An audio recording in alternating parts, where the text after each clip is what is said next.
Hello friend, नमस्कार। कैसे हैं आप सब? आई होप कि आप सब अच्छे होंगे और खूब बढ़िया से पढ़ाई वढ़ाई कर रहे होंगे। तो आप लोगों का प्रश्न चल रहा है हिंदी साहित्य के प्रश्न, और इसमें हिंदी व्याकरण का भी प्रश्न रहता है। तो भर्ती आपको कोई ना कोई लग रही हैं।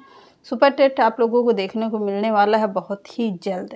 तो आप लोग तैयारी में बिल्कुल चूक मत करिए, लगातार कंटिन्यू करते रहिए और अच्छे से पढ़ते रहिए। तो चलिए, आज के सेशन का बहुत ही अच्छा प्रश्न देखते हैं। ज़बरदस्त प्रश्न होगा ये। तो चलिए आज के देखते हैं प्रश्नों को, और कैसा लग रहा है आप लोगों को प्रश्न कमेंट ज़रूर करिए। कमेंट करके ज़रूर बताइएगा कि प्रश्न कैसे लग रहे हैं। तो चलिए चालू करते हैं। पहला प्रश्न है, कथा साहित्य को 100 बरस नामक पुस्तक कौन कह रहा है? कथा साहित्य के 100 बरस नामक पुस्तक किसने संपादित की है? ये बिल्कुल नया प्रश्न है, आप लोगों को देखने को मिल सकता है आपकी परीक्षा में। कथा साहित्य के 100 बरस नामक पुस्तक किसने संपादित की है? तो विभूति नारायण राय ने किया है। किसने? विभूति नारायण राय ने किया है। अगला प्रश्न है, छत पर अपर्णा। छत पर अपर्णा किसकी रचना है? छत पर अपर्णा रचना है, और यह किस पर केंद्रित है? किस पर केंद्रित है? इला डालमिया पर केंद्रित है। ये कब का है? 1988 ईस्वी का है। अगला है, अज्ञेय के जीवन पर केंद्रित रचना है। ये किसके जीवन पर है? अज्ञेय जी की। हीरानंद वात्स्यायन अज्ञेय जी के द्वारा है। छत पर अपर्णा किसकी रचना? फिर से देखिए, छत पर अपर्णा बहुत ही इंपॉर्टेंट है, वेरी वेरी इंपॉर्टेंट करके लगा लीजिएगा। ये प्रश्न आपकी आएगा, 100% श्योर है।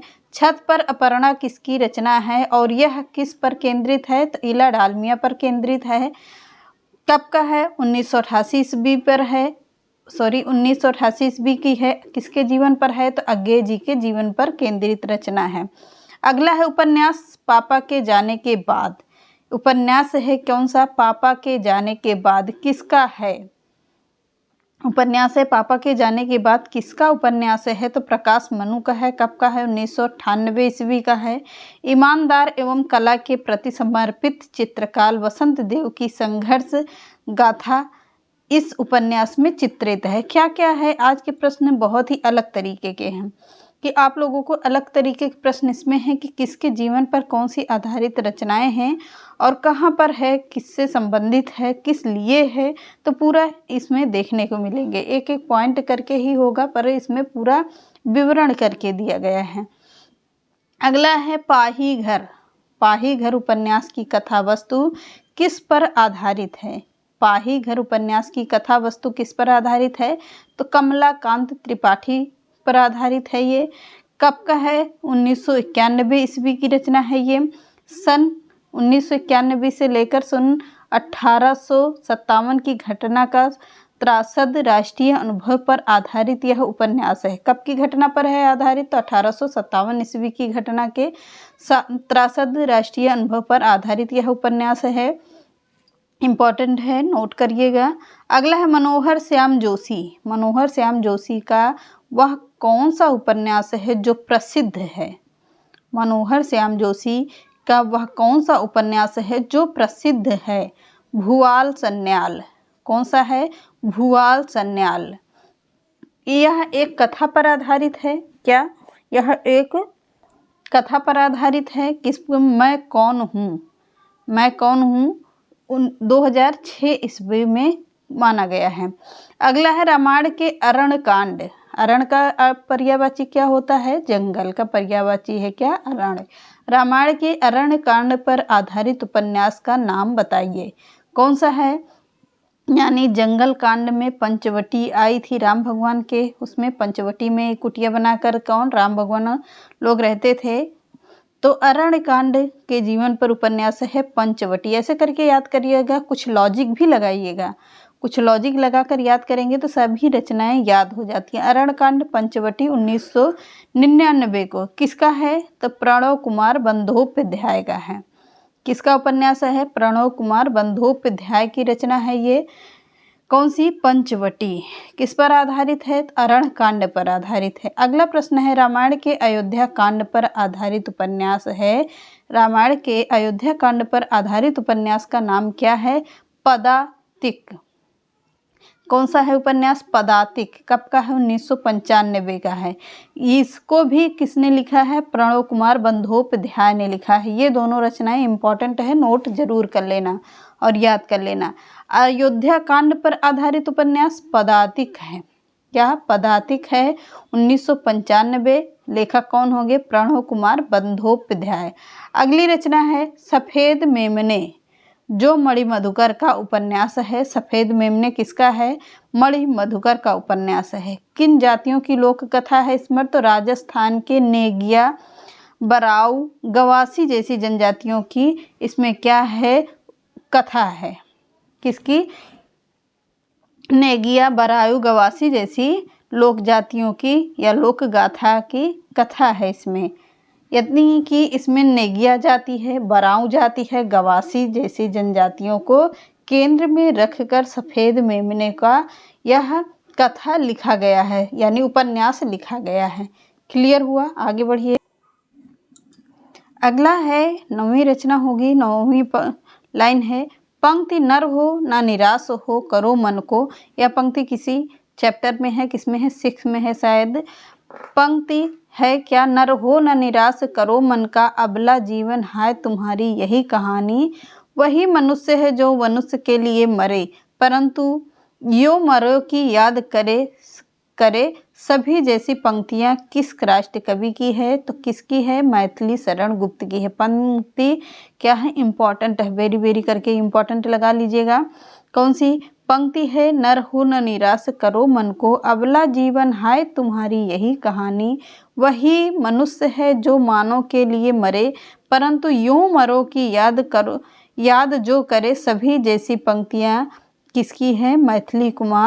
मैथिली शरण गुप्त की है। राष्ट्र कवि हैं ये मैथिली शरण गुप्ती, और इन्हीं की पंक्ति है क्या? नर हो न निराश करो मन का। अगला है मैथिली शरण गुप्त की वह रचना जिसे उन्होंने आधे से अधिक अपने जेल प्रवास के दौरान पर लिख डाली थी। यानी कि जब मैथिली शरण गुप्त जेल में थे तो उन्होंने आधी रचनाएं इसका क्या किया था? जेल में ही लिख डाला था। कब? जेल में लिख डाले थे। किस पंक्ति की बात कर रहे हैं? तो कुणाल गीत की बात कर रहे हैं। कुणाल गीत की है ये। अगला है पंक्ति है वही पशु प्रवृत्ति है कि आप ही चरे, वही मनुष्य है जो मनुष्य के लिए मरे। पंक्ति है ये।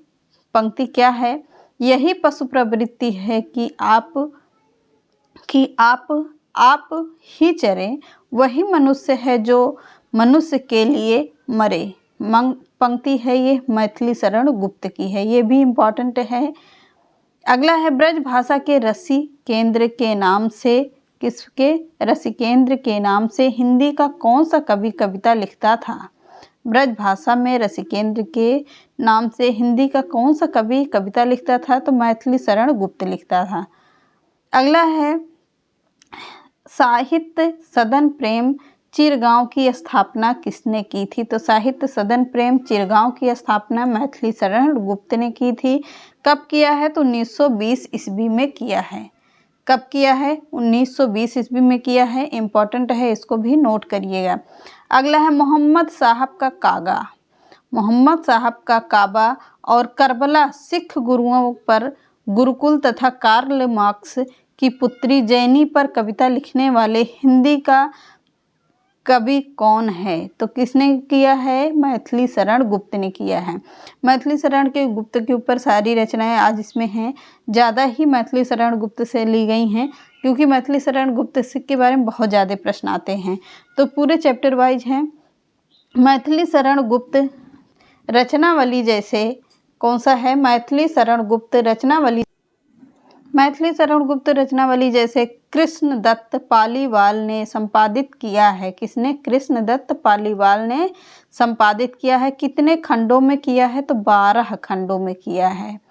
मैथिली शरण गुप्त की रचनावली जैसी कृष्णदत्त पालीवाल ने संपादित किया है। कितने खंडों में? तो 12 खंडों में किया है।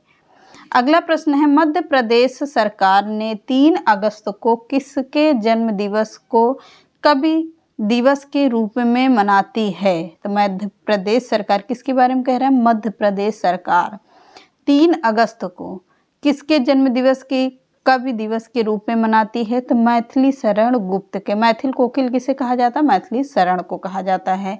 इम्पॉर्टेंट प्रश्न है ये भी। मैथिली शरण गुप्त के जीवन की यानी कि क्या जन्म दिवस मनाती है? कब? 3 अगस्त को प्रश्न पूछा जा सकता है ये। अगला प्रश्न है मैथिली शरण गुप्त। प्रश्न बड़ा है, 1 मिनट पूरा दिखना चाहिए। मैथिली शरण गुप्त के काव्य की प्रमुख विशेषताएं कौन कौन सी हैं? अब इसको पूरा पहले स्क्रीनशॉट लीजिए आप लोग। कौन कौन सी मैथिली शरण गुप्त के काव्य की प्रमुख विशेषताएं कौन कौन सी हैं? राष्ट्रीयता एवं गांधीवाद की प्रधानता है, गौरवमयी अतीत और भव्य भारतीय संस्कृति का वहन है, पारिवारिक एवं कौटुंबिक जीवन का चित्रण, नारी एवं उपेक्षित पात्रों को विशेष महत्व, शब्द अलंकार कहावत मुहावरों का सक्षम प्रयोग हुआ है। किसमें? मैथिली शरण गुप्त के काव्य की प्रमुख विशेषताएं इतनी ही मानी जाती हैं। कौन कौन सी है? राष्ट्रीयता एवं गांधीवाद की प्रधानता, गौरवमयी अतीत और भव्य भारतीय संस्कृति का वहन, पारिवारिक एवं कौटुंबिक जीवन का चित्रण, नारी एवं उपेक्षित पात्रों को विशेष महत्व, शब्द अलंकार कहावत मुहावरों का सक्षम प्रयोग हुआ है। ये किसने किया है? तो मैथिली शरण गुप्त ने किया अपने काव्य में। तो चलिए आज ये रहे, आप लोगों को 17 प्रश्न हो गए थे, तो इम्पॉर्टेंट थे, इसको नोट कर लीजिएगा और अच्छे से पढ़िएगा। कमेंट में बताइएगा कि कैसा लगा आज का सेशन। मिलते हैं नेक्स्ट क्लास में। नमस्कार।